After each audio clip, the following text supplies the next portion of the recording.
सर्वदेवमय रथ का वर्णन। शिव जी का उस रथ पर चढ़कर युद्ध के लिए प्रस्थान। उनका पशुपति नाम पड़ने का कारण। शिव जी द्वारा गणेश का पूजन और त्रिपुर दाह। मैं दानव का त्रिपुर से जीवित बच निकलना। व्यास जी ने कहा, शैव प्रवर सनत कुमार जी, आपकी बुद्धि बड़ी उत्तम है, आप सर्वज्ञ हैं। तात, आपने परमेश्वर शिव की जो कथा सुनाई है वह अत्यंत अद्भुत है। अब बुद्धिमान विश्वकर्मा ने शिव जी के लिए जिस देवमय एवं परमोत्कृष्ट दिव्य रथ का निर्माण किया था उसका वर्णन कीजिए। सूत जी कहते हैं, मुने, व्यास जी की यह बात सुनकर मुनीश्वर सनत कुमार शिव जी के चरण कमलों का स्मरण करके बोले। सनत कुमार जी ने कहा, महाबुद्धिमान मुनिवर व्यास जी, मैं शिव जी के पाद पद्मों का स्मरण करके अपनी बुद्धि के अनुसार रथ की निर्माण कथा का वर्णन करता हूँ, सुनो। तदनंतर विश्वकर्मा ने रुद्रदेव के लिए बड़े यत्न से आदर पूर्वक सर्वलोकमय दिव्य रथ की रचना की। वह सर्वसम्मत तथा सर्वभूतमय रथ सुवर्ण का बना हुआ था। उसके दाहिने चक्र में सूर्य और वाम चक्र में चंद्रमा विराजमान थे। दाहिने चक्र में 12 अरे लगे हुए थे, जिनमें 12 सूर्य प्रतिष्ठित थे, और बायां पहिया 16 अरों से युक्त था, जिनमें चंद्रमा की 16 कलाएं विराजमान थी। उत्तम व्रत का पालन करने वाले विप्रेंद्र, अश्विनी आदि सभी 27 नक्षत्र भी उस वाम चक्र की ही शोभा बढ़ा रहे थे। विप्र श्रेष्ठ, 6 ऋतुएं उन दोनों पहियों में की नेमी बनी। अंतरिक्ष रथ का अग्रभाग हुआ और मंदराचल ने रथ की बैठक का स्थान ग्रहण किया। उदयाचल और अस्ताचल ये दोनों उस रथ के कुबर हुए। महामेरु अधिष्ठान हुआ और शाखा पर्वत उसके आश्रय स्थान हुए। संवत्सर उस रथ का वेग, उत्तरायण और दक्षिणायन दोनों लोह धारक, मुहूर्त बंधुर कलाएं उसकी कीलें हुई। काष्ठाएं उसकी घोड़ा, क्षण अक्षदंड, निमेष अनुकर्ष और लव ईशादंड हुए। द्युलोक इस रथ का वरुथ तथा स्वर्ग और मोक्ष ध्वजाएं हुई। ऐरावत की पत्नी अभ्रमु और कामधेनु जुए के अंतिम छोर पर स्थित हुए। अव्यक्त उसका ईशादंड, बुद्धि नग्वल, अहंकार कोना और पंच महाभूत उसका बल थे। मुनिश्रेष्ठ, इंद्रियां उसे चारों ओर से विभूषित कर रही थी और श्रद्धा उस रथ की चाल थी। उस समय वेदों के 6 अंग ही उसके भूषण और पुराण, न्याय, मीमांसा तथा धर्मशास्त्र उपभूषण हुए। संपूर्ण शुभ लक्षणों से युक्त बल संपन्न श्रेष्ठ मंत्र घटा के स्थानापन्न हुए और वर्ण तथा आश्रम उसके पाद बने। सहस्र फणों से सुशोभित शेषनाग बंधन रज्जु हुए और दिशाएं तथा उपदिशाएं उसके पाद बनी। पुष्कर आदि तीर्थों ने रत्न जटित स्वर्णमय पताकाओं का स्थान ग्रहण किया और चारों समुद्र उस रथ के आच्छादन वस्त्र बने। गंगा आदि सभी श्रेष्ठ सरिताओं ने सुंदरी स्त्रियों का रूप धारण किया और समस्त आभूषणों से विभूषित हो हाथ में चंवर ले यत्र तत्र स्थित होकर वे रथ की शोभा बढ़ाने लगी। आवह आदि 7 वायुओं ने स्वर्णमय उत्तम सोपान का काम संभाला। लोकालोक पर्वत उसके चारों ओर का उपसोपान और मानस आदि सरोवर उसके सुंदर बाहरी विषम स्थान हुए। सारे वर्षाचल उसके चारों ओर के पाश बने और नीचे के लोकों के निवासी उस रथ का तलभाग हुए। देवाधिदेव भगवान ब्रह्मा लगाम पकड़ने वाले सारथी हुए और ब्रह्म दैवत ओंकार उन ब्रह्मदेव का चाबुक हुआ। आकार ने विशाल छत्र का रूप धारण किया। मंदराचल पार्श्वभाग का दंड हुआ। शैलराज हिमालय धनुष और स्वयं नागराज शेष उसकी प्रत्यंचा बने। श्रुति रूपिणी सरस्वती देवी उस धनुष की घंटा हुई और महातेजस्वी विष्णु बाण तथा अग्नि उस बाण के नोक बने। मुने, चारों वेद उस रथ में जुतने वाले 4 घोड़े कहे गए हैं। इसके बाद शेष बची हुई ज्योतियां उन अश्वों की आभूषण हुई। विष से उत्पन्न हुई वस्तुओं ने सेना का रूप धारण किया। वायु बाजा बजाने वाले और व्यास आदि मुख्य मुख्य ऋषि वाह वाहक हुए। मुनीश्वर, अधिक कहने से क्या लाभ, मैं संक्षेप में ही बतलाता हूँ कि ब्रह्मांड में जो कुछ वस्तु थी वह सब उस रथ में विद्यमान थी। इस प्रकार बुद्धिमान विश्वकर्मा ने ब्रह्मा और विष्णु की आज्ञा से उस शुभ रथ का तथा रथ सामग्री का निर्माण किया। सनत कुमार जी कहते हैं, महर्षि, इस प्रकार के महान दिव्य रथ में जो अनेक विध आश्चर्यों से युक्त था, वेद रूपी अश्वों को जोतकर ब्रह्मा ने उसे शिव को समर्पित कर दिया। शंभु को निवेदित करने के पश्चात जो विष्णु आदि देवों के सम्माननीय एवं त्रिशूल धारण करने वाले हैं, उन देवेश्वर की प्रार्थना करके ब्रह्मा जी उन्हें रथ पर चढ़ाने लगे। तब महान ऐश्वर्यशाली सर्वदेवमय शंभु रथ सामग्री से युक्त उस दिव्य रथ पर आरूढ़ हुए। उस समय ऋषि, देवता, गंधर्व, नाग, लोकपाल और ब्रह्मा विष्णु भी उनकी स्तुति कर रहे थे। गान विद्या विशारद अप्सराओं के गण उन्हें घेरे हुए थे। सारथी के स्थान पर ब्रह्मा को देखकर उन वरदायक शंभु की विशेष शोभा हुई। लोक की सारी वस्तुओं से कल्पित उस रथ पर शिव जी चढ़ ही रहे थे कि वेद संभूत वे घोड़े सिर के बल भूमि पर गिर पड़े। पृथ्वी में भूकंप आ गया, सारे पर्वत डगमगाने लगे। सहसा शेषनाग शिव जी का भार न सह सकने के कारण आतुर हो कांप उठे। तब उसी क्षण भगवान धरणीधर ने उठकर नंदीश्वर का रूप धारण किया और रथ के नीचे जाकर उसको ऊपर उठाया, परंतु नंदीश्वर भी रथारूढ़ महेश के उत्तम तेज को न सह सके, अतः उन्होंने तत्काल ही पृथ्वी पर घुटने टेक दिए। तत्पश्चात भगवान ब्रह्मा ने शिव जी की आज्ञा से हाथ में चाबुक ले घोड़ों को उठाकर उस श्रेष्ठ रथ को खड़ा किया।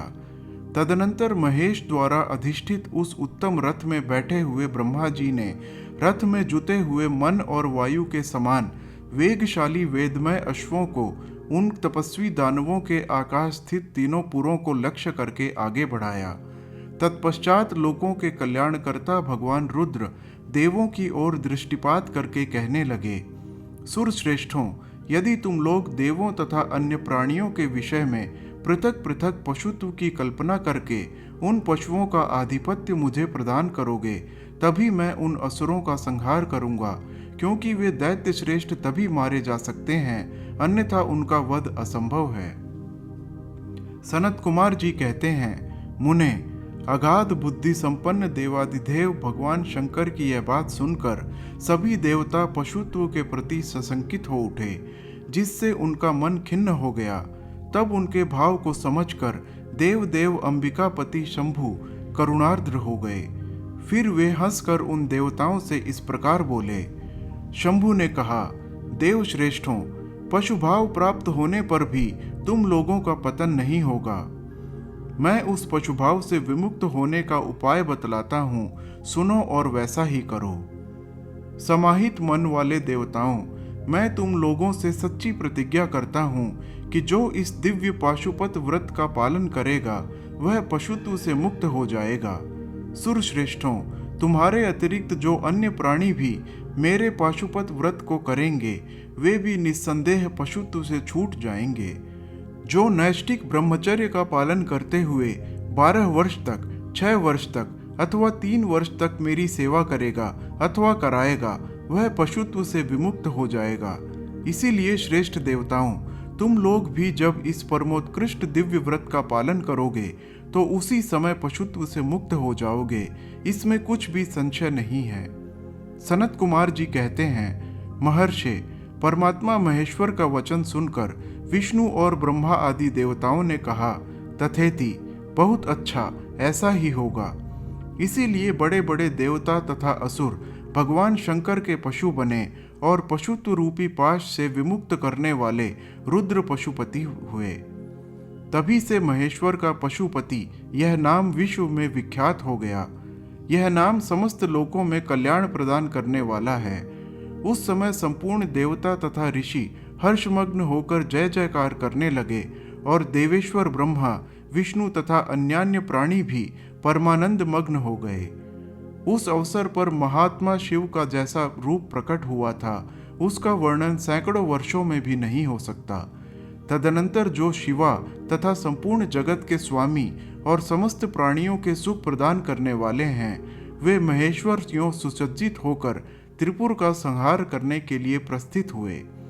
जिस समय देव महादेव त्रिपुर का विनाश करने के लिए चले। उस अवसर पर देवराज आदि सभी प्रधान देवता भी उनके साथ प्रस्थित हुए। पर्वत के समान विशालकाय उन सुरेश्वरों का मन प्रसन्न था। वे सूर्य के समान प्रकाशित हो रहे थे। वे सभी हाथों में हल, शाल, मुसल, भुशुंडी और नाना प्रकार के पर्वत जैसे विशाल आयुधों को धारण करके हाथी, घोड़े, सिंह, रथ और बैलों पर सवार हो चल रहे थे। उस समय जिनके शरीर परम प्रकाशमान थे और मन महान उत्सव से संपन्न थे तथा जो नाना प्रकार के अस्त्र शस्त्रों से सुसज्जित थे, वे इंद्र, ब्रह्मा और विष्णु आदि देव शंभु की जय जयकार बोलते हुए महेश्वर के आगे आगे चले। सभी दंडी एवं जटाधारी मुनि हर्ष मनाने लगे और आकाशचारी सिद्ध तथा चारण पुष्पों की वृष्टि करने लगे। विप्रेंद्र, त्रिपुर की यात्रा करते समय जितने गणेश्वर शिव जी के साथ थे, उनकी गणना करके कौन पार पा सकता है, तथापि मैं कुछ का वर्णन करता हूँ। योगिन, समस्त गणराजों में श्रेष्ठ भृंगी गणेश्वरों तथा देवगणों से घिरकर विमान पर आरूढ़ हो महेंद्र की भांति त्रिपुर का विनाश करने के लिए चले। उनके साथ साथ केश, विगतवास, महाकेश, महाज्वर, सोमवल्ली, सवर्ण, सोमप, सनक, सोमधृक, सूर्यवर्चा, सूर्य प्रेक्षणक, सूर्याक्ष, सूर्यनामा, सुर, सुंदर, प्रस्कंद, कुंदर, चंड, कंपन, अतिकंपन, इंद्र, इंद्रजय, यंता, हिमकर, शताक्ष, पंचाक्ष, सहस्राक्ष, महोदर, सतीजहु, सतास्य, रंक, कर्पूर पूतन, द्विशिख, त्रिशिख, अहंकार कारक, अजवक्त्र, अष्टवक्त्र, हयवक्त्र, अर्धवक्त्र आदि बहुत से अप्रमेय बलशाली वीर गणाध्यक्ष लक्ष्य लक्षण की परवाह न करते हुए महेश्वर को घेर कर चल रहे थे।